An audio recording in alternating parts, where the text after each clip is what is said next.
University grant commission act set up হৈছিল বা foundation হৈছিল 1956 বাই মৌলানা আবুল কালাম আজাদ। তাৰপিছত এইখন এখন statutory body under department of higher education, ministry of education and government of India.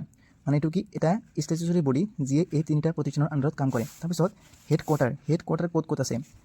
প্ৰথমটো হৈছে নিউ দিল্লী, যিটো হৈছে হেডকোৱাৰ্টাৰ, আৰু ৰিজনেলখিনি হৈছে পুনে, ভোপাল, কলকাতা, বেংগালোৰ এণ্ড গুৱাহাটী। তাৰপিছত আৰু হায়দৰাবাদ আছে, মই লিখা নাই। তাৰপিছত আৰু নতুনকৈ যিটো আহিছে 2026 13 জানুৱাৰী, সেইটো মানে কি আগৰটোৰে updated version, updated rules regulation, মানে কিছুমান ৰুলছ আপডেট কৰা হৈছে আৰু সেইটো এতিয়ালৈকে পাৰ্লিয়ামেণ্টৰ পৰা পাছ হোৱা নাই। তাৰপিছত এতিয়া কলেজ বা ইউনিভাৰ্চিটিখিনি কি বস্তু মানে কৰিবই লাগিব বা মাষ্ট বি, সেইখিনি হৈছে EOC, ইকুৱেল অপৰচুনিটি চেণ্টাৰ। প্ৰতিটো প্ৰতিষ্ঠান বা কলেজ ইউনিভাৰ্চিটিত কি বনাব লাগিব?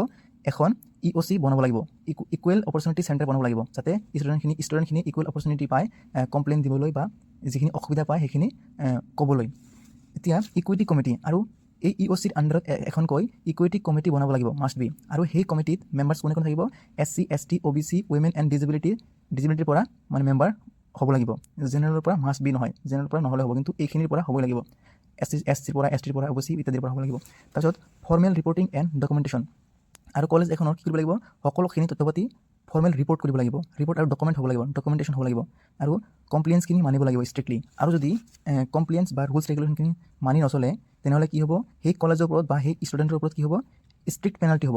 কলেজখনৰ ৰিকগনিশ্যন কেঞ্চেল হ'ব পাৰে, বা লাইচেঞ্চ কেঞ্চেল হ'ব পাৰে, বা সিহঁতৰ ওপৰত ইনফৰ্চ হ'ব পাৰে, লিগেলি ইনফৰ্চ হ'ব পাৰে, মানে ষ্ট্ৰিক্ট একশ্যন হ'ব পাৰে, যেনে ফাণ্ড এল'কেট বন্ধ কৰি দিয়া, বা সেই যে ছাপৰ্টাৰ চেছ কি কয় যে ষ্ট্ৰংগাৰ ইনফৰ্চেবল ৰুলছ নিডেড, মানে যিহেতু কলেজ বা ইউনিভাৰ্চিটিত ডিছক্ৰিমিনেশ্যন হয়, বহুতো এনে ঘটনা দেখা যায় য'ত মানে এনেকুৱা মানে ভুক্তভোগী থাকে, সেয়েহে ষ্ট্ৰংগাৰ মানে শক্তিশালী ইনফৰ্চেবল ৰুলছ মানে দৰকাৰ। তাৰপিছত shift from advisory to mandatory, আৰু এইটো শ্বিফ্ট মানে এডভাইজৰীৰ পৰা মেণ্ডেটৰী হ'ব লাগে। তাৰপিছত কিছুমানে ক্ৰিটিচিজম কৰে। ক্ৰিটিচিজম কিয় কৰে?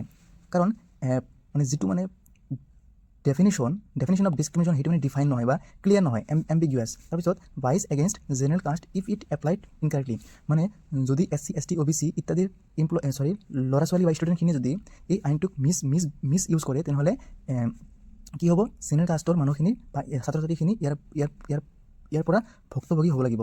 কাৰণ যদি এনে মিছ ইউজ কৰি দিয়ে, এনে এলিগেশ্যন লগাই দিয়ে, তেনেহ'লে ছাত্ৰখিনি কি হ'ব? হাৰাশাস্তিত ভুগিবলগীয়া হ'ব।